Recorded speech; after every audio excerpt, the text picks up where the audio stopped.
Uttar Pradesh constable की तैयारी करने वाले सभी साथियों को मेरी तरफ से जय हिंद। दोस्तों, आप उत्तर प्रदेश कांस्टेबल की तैयारी कर रहे हैं और बहुत अच्छे से तैयारी करने के बावजूद भी आपका स्कोर 140 से 150 के बीच में बन पा रहा है, तो वो बहुत ही ज़्यादा गंभीर समस्या है, क्योंकि कंपटीशन का दौर है और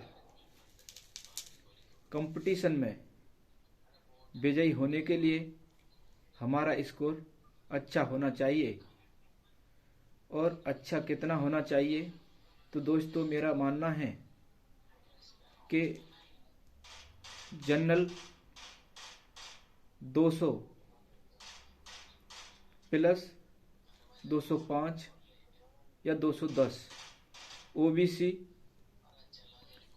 190 195 और एससी का सिलेक्शन 180 प्लस माइनस 2-3 हो जाना चाहिए।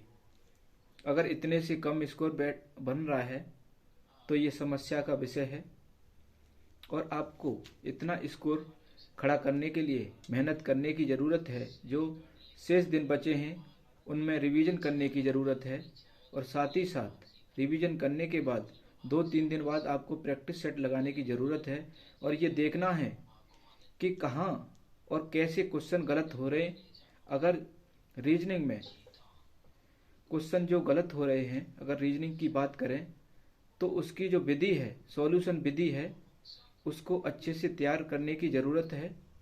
मैथ में कहाँ गलत हो रहे हैं क्वेश्चन, कौन कौन से गलत हो रहे हैं, उनकी जो सॉल्यूशन की विधि है, सॉल्व करने की विधि है, उन पर भी ध्यान देना है। और बात करें अब हिंदी की, हिंदी में कहाँ गलत हो रहे होंगे, मैं आपको बता दूं कि ज़्यादातर अभ्यर्थी क्या करते हैं कि हिंदी के नियमों को तो तैयार कर लेते हैं, परंतु जो शब्दकोश है, हिंदी शब्दकोश है, उसे तैयार नहीं करते और ये मान लेते हैं कि परीक्षा में बैठेंगे तो इन्हें तो हम कर लेंगे, परंतु ऐसा नहीं होता है और ज़्यादातर गलत हो जाता है। आप प्रैक्टिस सेट भी लगा रहे होंगे और वही ये लापरवाही का खामियाजा भुगतने को मिल रहा है। तो मेरा मानना है कि आप शब्दकोश तैयार करिए, जैसे पर्यायवाची, तद्भव, तत्सम, अनेकार्थी और शुद्धि अशुद्धि वाले शब्द और वाक्य शुद्धि अशुद्धि ये भी तैयार करने हैं, क्योंकि वाक्य दिए होते हैं उनमें त्रुटियां पूछता है कि कौन सा वाक्य शुद्ध है या कौन सा अशुद्ध है। तो इनमें क्या है कि सब्जेक्ट यानी कर्ता के अनुसार क्रिया, जो सहायक क्रिया है वो सही नहीं दी होती है, या वचनों में वचन होते हैं उनमें गलती दी होती है। तो इन पर ध्यान देने की बात है।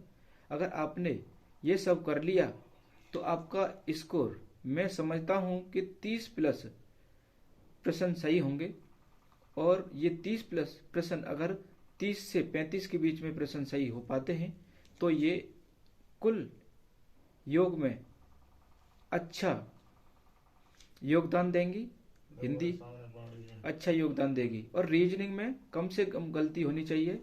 अगर हार्ड प्रश्न, ज़्यादा ही हार्ड प्रश्न गलत हो रहे हैं तो वो तो हार्ड प्रश्न जरूरी नहीं कि सभी कर पाएं, परंतु अगर आप पर इजी प्रश्न गलत हो रहे हैं, लापरवाही कर रहे हैं, तो उनमें सुधार करने की ज़रूरत है। ज़्यादातर इजी प्रश्न कैसे गलत होते हैं कि हम प्रश्न को सही से नहीं पढ़ते हैं, हमें पूछता है नेगेटिव तथ्य और हम प्रश्न पढ़ते हैं और हमें उसमें पॉजिटिव तथ्य दिखाई देता है और हम उसे जल्दी से टिक कर देते हैं और क्या करते हैं, टिक कर देते हैं और हम गोला भर देते हैं और वो हमारा गलत हो जाता है। तो ये ध्यान देने की बात है, छोटी छोटी गलतियां ही हमारे स्कोर को खराब करती हैं, तो आपको इन बातों पर ध्यान देना होगा।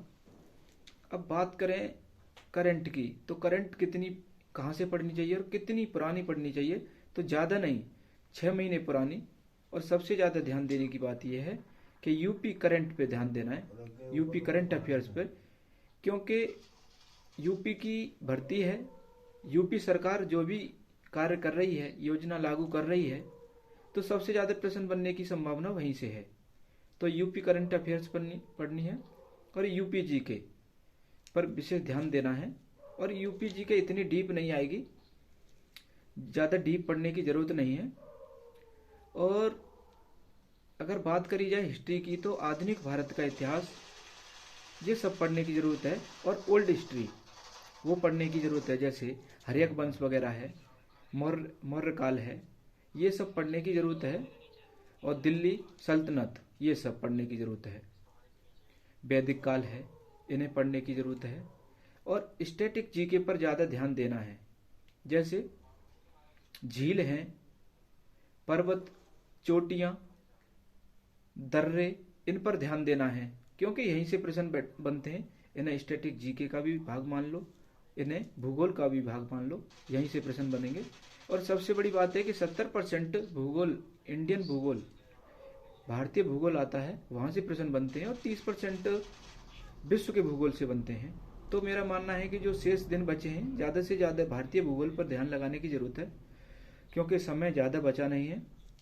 और दूसरी बात मैं आपको बताऊं, रीजनिंग, हिंदी और मैथ, अगर इन पर आपने जो बचे शेष दिन हैं, शेष बचे हुए दिन हैं, उन पर अगर इन पर अच्छे से काम कर लिया तो आपका सिलेक्शन निश्चित ही हो जाएगा, ये मेरा मानना है। मैं जीएस की मना नहीं कर रहा कि आपको जीएस नहीं पढ़नी है, परंतु वो सरसरी आंखों से पढ़ते रहना है, 2-2 घंटे देते रहना है, 2-2, 3-3, मगर इन 3 सब्जेक्टों पर ज़्यादा ध्यान देना है, क्योंकि मैथ, रीजनिंग, हिंदी यही आपका सिलेक्शन दिलाएगी। और सही मायने में तो ये है कि मैं क्यों बोल रहा हूँ, क्योंकि मैंने भी दोनों परीक्षाओं में 41,000 वाली हो या फिर 49,000 वाली हो, मैंने इन्हीं सब्जेक्टों में अच्छा स्कोर खड़ा किया था और मैंने सिलेक्शन लिया। इसी वजह से मैं इन तीनों सब्जेक्टों पर ज़्यादा ध्यान देने की बात कर रहा हूँ। तो सभी साथियों को कुछ और ज़्यादा न बोलते हुए बस अपनी कमी पर ध्यान देना है। बचे दिनों में आपका सिलेक्शन हो जाएगा। मेरा आशीर्वाद और मेरी दुआएं आपके साथ है। जय हिंद, जय भारत।